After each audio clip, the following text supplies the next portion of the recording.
Hi అండి. ఈరోజు మా ఇంట్లో నేనొక స్పెషల్ పచ్చడైతే చేశానండి. ఆ పచ్చడి వచ్చేసి మిల్ మేకర్ పచ్చడండి. అసలెంత బాగుందంటే మా ఇంట్లో ఉన్న వాళ్ళందరికి చాలా బాగా నచ్చింది.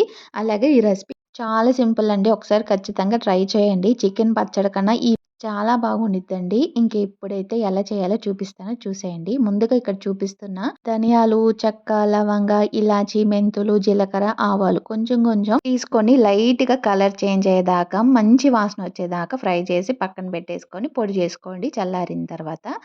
ఇప్పుడైతే ఇంకొక స్టవ్ మీద ఒక డేక్షాలో వాటర్ ఏసేసుకొని దాంట్లో కొంచెం ఉప్పు, పసుపేసుకొని ఆ వాటర్ బాగా వేడెక్కుతాయి కదండీ! అప్పుడు స్టవ్ కట్టేసి మిల్ మేకర్ ఏసేసి ఒక 5 నిమిషాలు మూత పెట్టేయండి. ఆ వాటర్ అంతా పీల్చుకొని మిల్ మేకర్స్ అనేది కొంచెం లావుగా ఉంటాయి గదండీ! వాటర్ పీల్చుకున్న తర్వాత అప్పుడైతే ఆ వాటర్ మొత్తం కొంచెం చల్లారిన తర్వాత మనం గట్టిగా పిండేసి ఒక ప్లేట్‌లో తీసుకోండి. మిల్ మేకర్‌లో ఖచ్చితంగా వాటర్ అయితే ఉండకూడదండి. బాగా గట్టిగా పిండేసి పక్కన పెట్టుకోండి ఇలా చూపించినట్టు.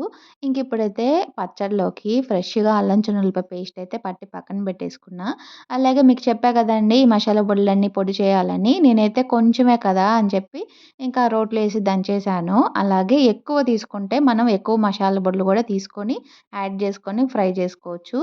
ఇక్కడైతే మిల్ మేకర్స్‌ని ఒక కళాయిలో కొంచెం ఆయిల్ వేసుకొని అది హీట్ అయిన తర్వాత మిల్ మేకర్స్ ఏసుకొని ఫ్రై జేసుకోవాలి. మిల్ మేకర్స్ ఫ్రై చేసేటప్పుడు ఆయిల్ అనేది చాలా తక్కువగానే వేసుకొని ఫ్రై చేసుకోండి చిన్న మంట మీద.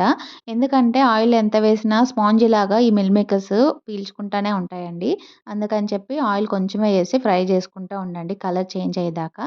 ఈ ఫ్రై అయిన తర్వాత ఒక ప్లేట్‌లో తీసేసుకొని అదే కడాయిలో కొంచెం ఆయిల్ యాడ్ చేసుకొని మనం ముందుగానే మిక్సీ చేసుకొని పక్కన పెట్టుకున్న అల్లం పేస్ట్ కూడా వేసుకొని కొంచెం పచ్చి వాసన అంతా పోయేదాకా ఫ్రై చేసుకోవాలి. ఆ తర్వాత ముందుగానే మసాలా పొడి ఫ్రై చేసి పక్కన పెట్టుకున్నాం కదండీ! ఆ పొడి కూడా దీంట్లో యాడ్ చేసుకొని కొంచెం అది కూడా ఎగిన తర్వాత మనకి సరిపడా కారం, ఉప్పు కూడా వేసుకొని మొత్తం కలిపి పెట్టుకోవాలండి. ఇది కొంచెం బాగా వేగిన తర్వాత మిల్ మేకర్స్ ఫ్రై చేసుకున్నాం గదా! అది కూడా దీంట్లో యాడ్ చేసుకొని మిల్ మేకర్స్‌కి ఉప్పు, కారం ఈ మసాలా మొత్తం బాగా పట్టేదాకా బాగా ఫ్రై చేసుకోవాలండి. ఇంకా 5 నిమిషాలు అయ్యాక స్టవ్ కట్టేసి 2 నిమ్మకాయ రసం పిండేసుకొని తింటే వేడి వేడి అన్నంలో అయినా కానీ, చల్లన్నంలో అయినా గానీ చాలా బావుంటదండి. ఈ మిల్ మేకర్ పచ్చడి చికెన్ పచ్చడి కన్నా ఇదే చాలా టేస్టీగా చాలా బాగుందండి.